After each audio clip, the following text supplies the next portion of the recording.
The massive alien ships blocked out the sun as they positioned themselves around Earth, like vultures circling their prey. Fleet Admiral Kim Hain stood on the bridge of humanity's flagship, watching through the viewport as thousands of enemy vessels took their positions. Each alien ship was 3 times larger than Earth's biggest warship, and their weapons could turn entire cities into glass. "We're receiving a transmission on all frequencies," reported Communications Officer Park Jimin, his voice shaking slightly. The young officer had never seen anything like this before. None of them had. "Put it through," Admiral Kim ordered, though he already knew what was coming. The entire human fleet had been expecting this moment for weeks, ever since the alien scouts had first appeared at the edge of the solar system. The holographic display flickered to life, showing a tall, thin creature with forearms and skin that looked like polished metal. Its voice came through the translators as cold and mechanical. "Humans of Earth. I am Commander Vexstar of the Hegemony Council. Your species has been judged by the combined wisdom of 12 galactic civilizations." "Admiral!" Kim felt his jaw clench. Behind him, the bridge crew stood frozen, waiting for the words they all feared. "You have 72 hours to surrender unconditionally," the alien continued.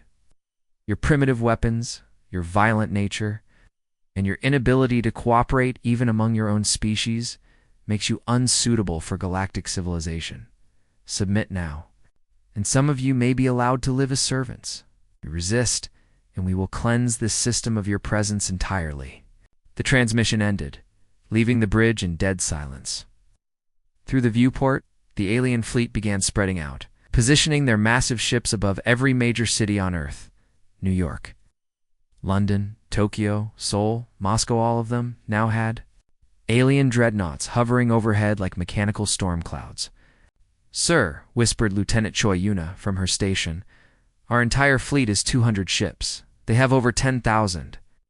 Admiral Kim nodded grimly. He had counted them himself during the past hour. The math was simple and brutal.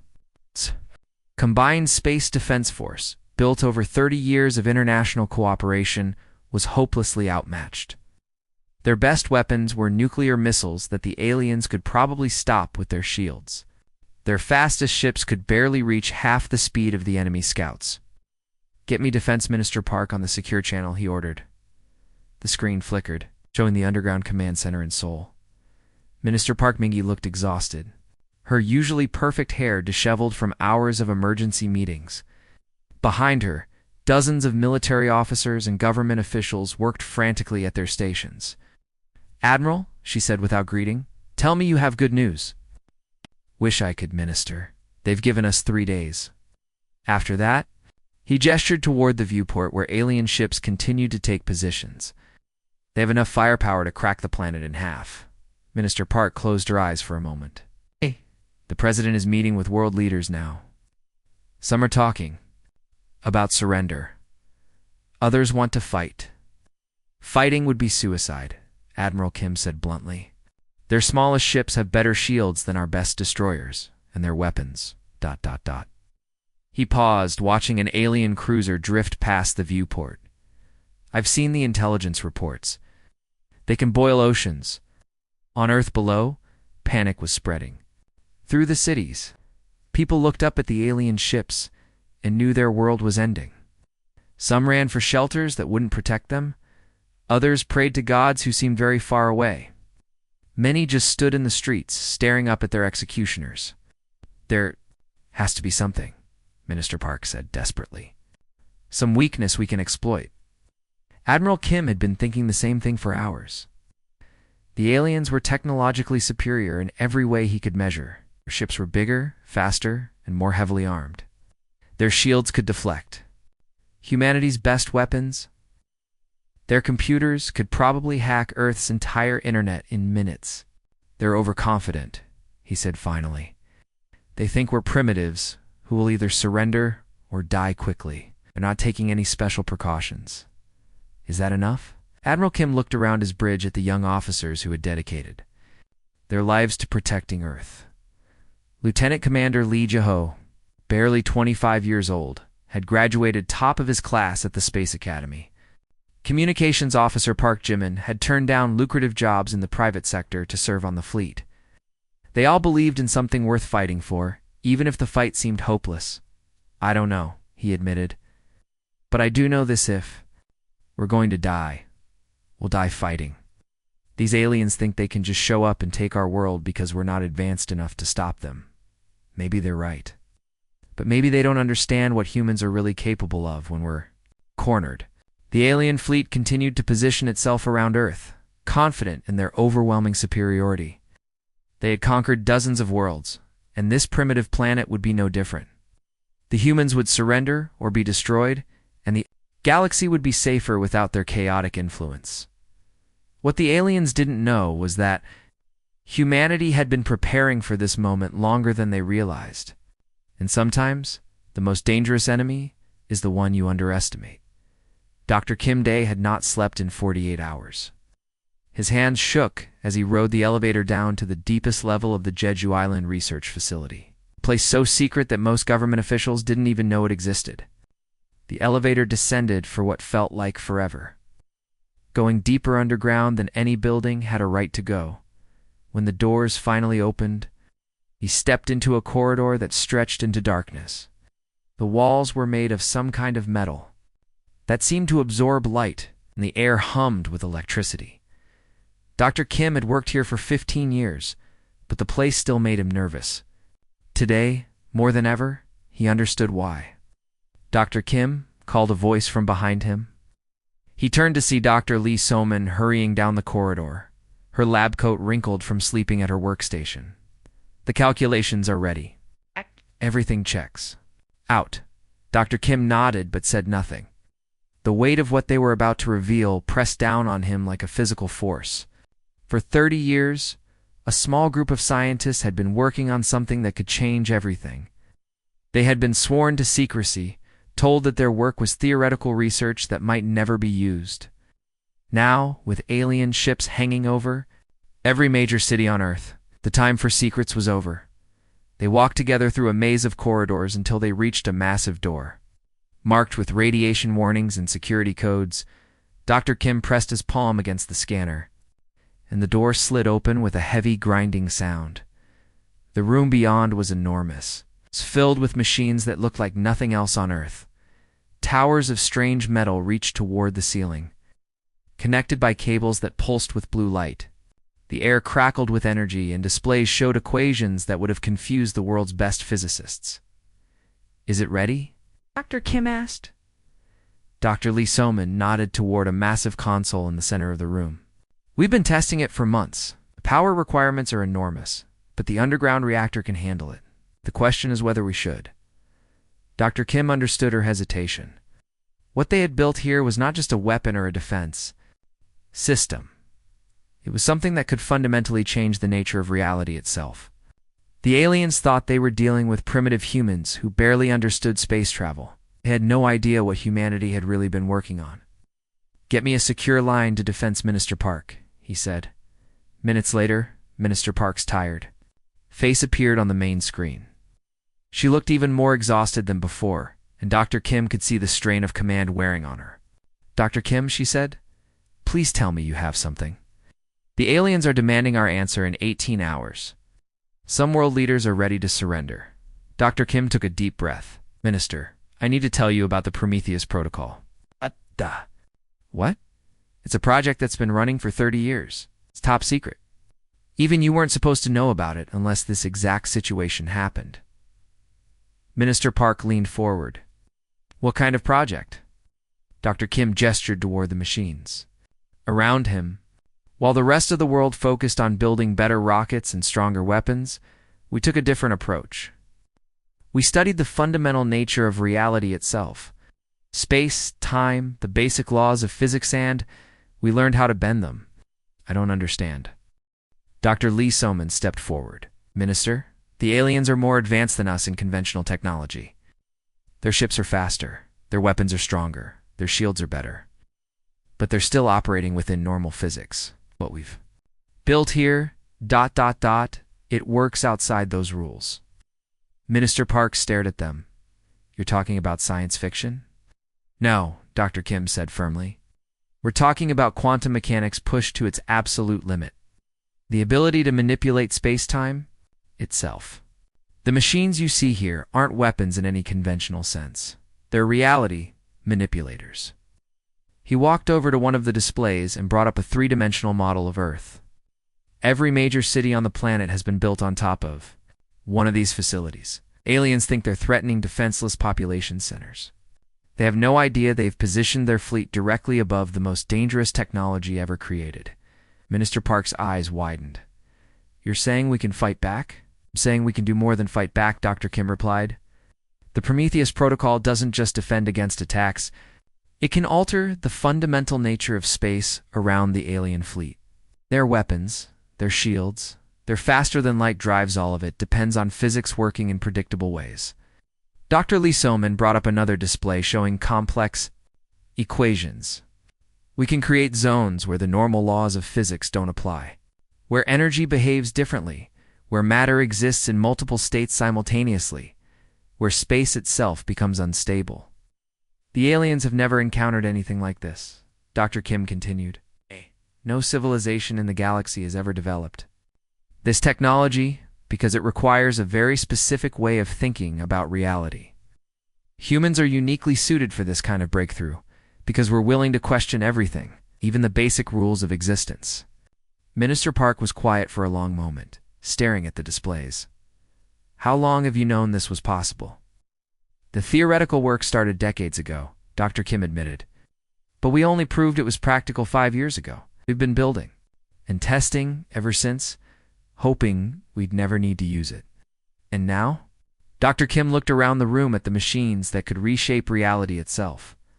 "Now we're going to show the aliens that humanity is far more dangerous than they ever imagined." Fleet Admiral Kim Haeon stood in the command center, watching the countdown timer on the main screen. 18 hours remained before the alien deadline, and the fate of humanity hung in the balance. Around him, his senior officers waited for orders that would either save their world or condemn it to destruction. Sir Lieutenant Commander Lee Jae-ho approached with a datapad. "The alien fleet has moved into final attack positions. They're directly above all major cities now." Admiral Kim nodded grimly. The aliens had made their move exactly as expected. Their massive ships hung over Seoul, Tokyo, New York, London, and every other major population center on Earth. To anyone watching, it looked like humanity was completely trapped, with no way to defend their cities without the aliens noticing. "Perfect," Admiral Kim said quietly. "They're exactly where we want them." Lee Jae-ho looked confused. "Send the message to all fleet commanders," Admiral Kim ordered. "Operation Surrender begins now." Within minutes, every human warship in Earth's orbit began broadcasting the same message. Admiral Kim's face appeared on screens across the alien fleet, and his words were translated into dozens of alien languages. "This is Fleet Admiral Kim Haeon of the Earth Defense Force," he said, his voice carefully designed to sound defeated. We cannot match your superior technology. Our weapons are useless against your shields. Our ships are too slow to escape your pursuit." In the alien command ship, Commander Vexstar watched the human transmission with satisfaction. The primitive species was finally accepting reality. His forearms moved gracefully as he gestured to his subordinates. "The humans are requesting terms for surrender," Admiral Kim continued. "We need time to coordinate with our world governments. We ask for 12 hours to prepare the formal surrender documents." Commander Vexstar's metallic skin gleamed under the bridge lights. 12 hours, he said to his officers. "Let them have their time. It will make no difference." But Admiral Kim was not finished. "As a gesture of good faith, we are withdrawing our fleet to minimum safe distance. We do not want any accidents that might be seen as hostile action." On Earth, Defense Minister Park Min-ji watched the transmission from her underground bunker. To anyone monitoring human communications, it looked like complete defeat. The government was in chaos. Military leaders were arguing about surrender terms, and the fleet was retreating in obvious fear. What the aliens could not see was the real activity happening thousands of feet below ground. Dr. Kim, Day and his team worked frantically in the hidden facilities beneath each major city. The quantum resonance generators were coming online one by one. their power levels climbing toward the activation threshold. Seoul facility reports ready, Dr. Lee So-min announced from her station. Power at 90% and climbing. Tokyo. Facility online, came another report. All quantum field generators are synchronized. New York facility ready for activation. London facility, standing by. Dr. Kim Dae monitored the global network from his command center. Each facility was connected to the others through quantum entanglement, allowing them to work together across impossible distances. The aliens had no idea that their perfect attack formation was actually a trap 50 years in the making. Minister Park, he said into his secure communicator, "We're almost ready. The alien fleet is positioned exactly where we need them." Above ground, the deception continued. Human news broadcasts showed panicking crowds.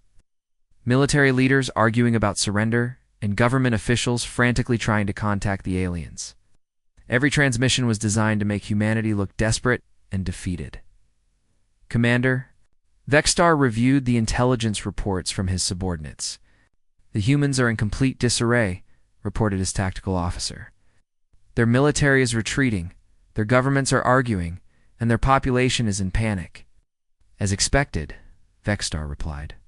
"Primitives always react the same way when faced. With superior force, they fight briefly, then surrender when they realize resistance is hopeless." What the aliens did not know was that every human ship had been equipped with special quantum transceivers. As they retreated to safe distance, they were actually moving to precise coordinates that would allow them to work with the ground-based facilities. Lieutenant Commander Lee Ho, now aboard the flagship at the edge of Earth's atmosphere, watched the alien fleet through enhanced telescopes. "Sir, they're not taking any special precautions. They think we're completely helpless." "Good," Admiral Kim replied. "The longer they stay confident, the better our chances."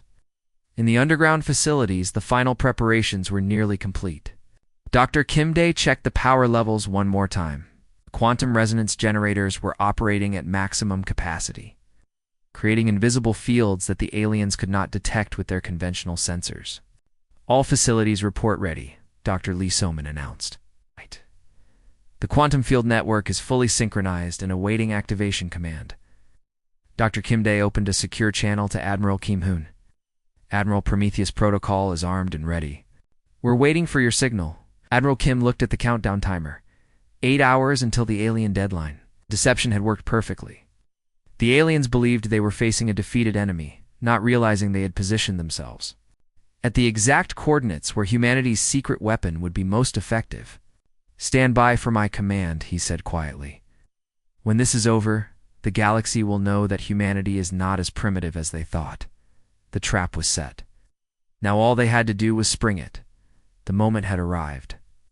Fleet Admiral Kim Hyun stood on the bridge of his flagship, watching the alien fleet begin their final approach toward Earth's atmosphere.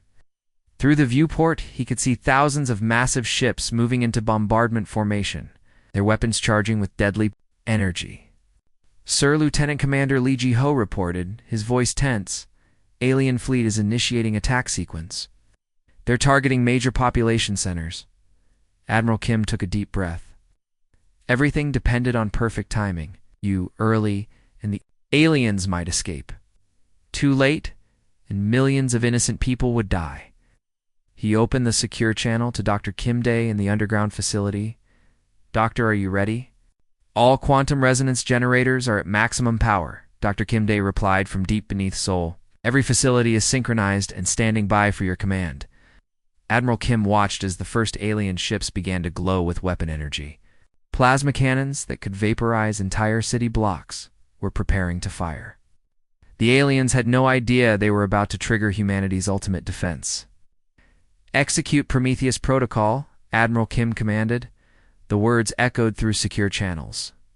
To every hidden facility on Earth, in underground chambers beneath Seoul, Tokyo, New York, London, and dozens of other cities.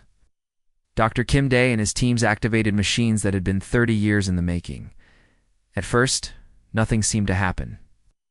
The alien ships continued their approach. Their weapons continued charging. and Earth looked as defenseless as ever. But then, something impossible began to occur. The sky above Seoul started to shimmer, like heat waves rising from hot pavement. The air itself seemed to ripple and bend, creating patterns that hurt to look at directly. Similar effects began appearing above every major city on Earth.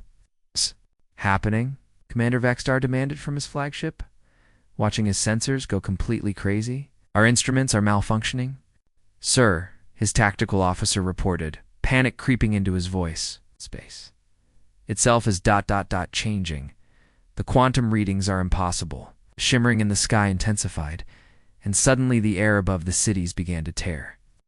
Not metaphorically, but literally.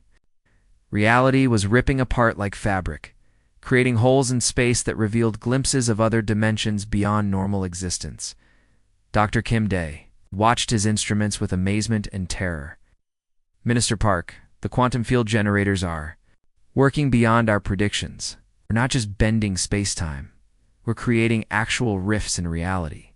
The alien fleet found themselves caught in something they had never encountered before, and their ships, designed for conventional space combat, suddenly discovered that the laws of physics were no longer reliable. Energy weapons fired in two-dimensional tears and simply vanished. Shields designed to deflect plasma beams became useless when space itself was unstable. "Our plasma cannons are firing, but the energy is disappearing," reported an alien weapons officer. "The beams are going into somewhere else." Commander Vextar stared at his tactical display in disbelief. His massive dreadnought, capable of destroying entire fleets, is powerless against forces that operated outside normal reality. "This is impossible. No species has technology like this," Lieutenant Commander Lee Jiho, watching from the human flagship, felt his mind struggling to process what he was seeing. "Sir, the alien ships they're not just being destroyed, they're being scattered across multiple dimensions simultaneously." Admiral Kim nodded grimly. Dr. Kim Dae had warned him this might happen. The Prometheus Protocol didn't just defend against attacks, it fundamentally altered the nature of space around the target area. The aliens were experiencing combat in dimensions they couldn't even perceive. Above Earth, the sky exploded in ways that defied description. Tears in reality spread like cracks in glass, revealing glimpses of parallel universes where the laws of physics worked differently. Some alien ships found themselves existing in multiple dimensions at once. Their matter spread across realities they couldn't understand. "Our faster-than-light drives are failing," reported another alien officer. "The dimensional distortions are preventing us from entering hyperspace." Dr. Lee Soman watched her instruments with growing excitement. "Cascade effect is spreading through their entire fleet. They can't escape because the quantum distortions are expanding faster than their ships can move." The alien fleet that had seemed invincible just minutes before was now helpless. Ships that had conquered dozens of worlds found themselves lost between dimensions, their crews experiencing reality in ways that drove them to madness. Their advanced technology, built on predictable physics, was useless when the fundamental nature of existence became unstable. "Retreat," Commander Vextar ordered desperately. "All ships, withdraw from Earth orbit immediately." But it was too late. The quantum cascade had already engulfed most of the alien fleet. Ships that tried to escape found themselves moving through space that folded back on itself, trapping them in loops of twisted reality. Others simply phased out of normal existence, their crews screaming as they were pulled into dimensions where their bodies couldn't survive. Dr. Kim Dae watched the readings with a mixture of triumph and horror. The alien fleet is completely disabled. Most of their ships are scattered across parallel dimensions. The few that remain in our reality are powerless. Admiral Kim looked at the tactical display showing the aftermath of humanity's ultimate weapon. The mighty alien fleet was gone, not destroyed, but displaced into realities where they could no longer threaten Earth. "Send a message to the surviving alien commanders," he ordered. "Tell them that humanity would like to discuss new terms for galactic relations." The Emergency Council chamber of the hegemony was filled with a silence that had never existed. Ow. Before in their 1,000-year history, Commander Vexstar stood before the assembled representatives of 12 alien civilizations, his forearms trembling as he delivered his report. Behind him, holographic displays showed the impossible, the complete destruction of the most powerful fleet in galactic history. The human fleet numbered only 200 ships, Vexstar said, his metallic voice cracking with disbelief. We brought 10,000 of our finest vessels, should have swept them aside like insects. The council members shifted nervously in their seats. These were beings who had conquered entire star systems, who had never known defeat. The idea that a primitive species could destroy their combined might was beyond their understanding. "Show us again," demanded High Counselor Zethra, her crystalline skin reflecting the chamber's lights. "Show us what happened to our ships." The holographic display activated, showing the moment when Earth's sky had exploded into dimensional rifts. The alien fleet, caught in the quantum cascade, had been scattered across multiple realities. Some ships had simply vanished, their crews lost in dimensions where matter couldn't exist. Others had been torn apart by forces that operated outside normal physics. "Their weapons didn't destroy us," Vexstar continued. "They displaced us, sent us into parallel universes where our technology is useless. Most of our fleet is still out there, somewhere, but we can't reach them." Deep beneath Earth, Dr. Kim Day monitored the quantum field network that had changed everything. The Prometheus protocol was still active, creating stable dimensional barriers around the planet. Any ship that tried to approach Earth would find itself pulled into the same reality distortions that had destroyed the alien fleet. "Minister Park," he said through the secure channel, "we're receiving a transmission from the surviving alien ships. They're requesting ... negotiations." Minister Park Minji sat in her command center, watching the few remaining alien vessels that had managed to escape the dimensional cascade. These ships hung motionless in space, their crews too terrified to move closer to Earth or to retreat to hyperspace. "Put them through," she ordered. The main screen flickered, showing Commander Vexstar's defeated face. The proud alien commander who had delivered humanity's death sentence now looked broken and confused. "Humans of Earth," he began, his voice barely above a whisper. We request terms for peace." Minister Park leaned forward in her chair. "You came here to exterminate us. You gave us 72 hours to surrender unconditionally. Now you want to negotiate?" "We did not know," Vexstar replied. "We thought you were primitives. We believed your technology was inferior. We were wrong." Admiral Kim Han joined the transmission from his flagship. "You judged us without understanding what we were capable of. You decided we were too violent, too primitive to exist alongside your civilizations. What's changed?" "Everything," Vexstar said simply. "You have technology that operates beyond our comprehension. You can manipulate the fundamental nature of reality itself. You've never encountered anything like this in 1,000 years of galactic exploration." Kim Day appeared on the screen, his face showing the exhaustion of someone who had just rewritten the laws of physics. "The Prometheus protocol is still active. Earth is protected by quantum barriers that will displace any hostile force. Your fleet learned this the hard way. What do you want from us?" Vexstar asked. Minister Park stood up, her voice carrying the authority of someone who had just saved her entire species.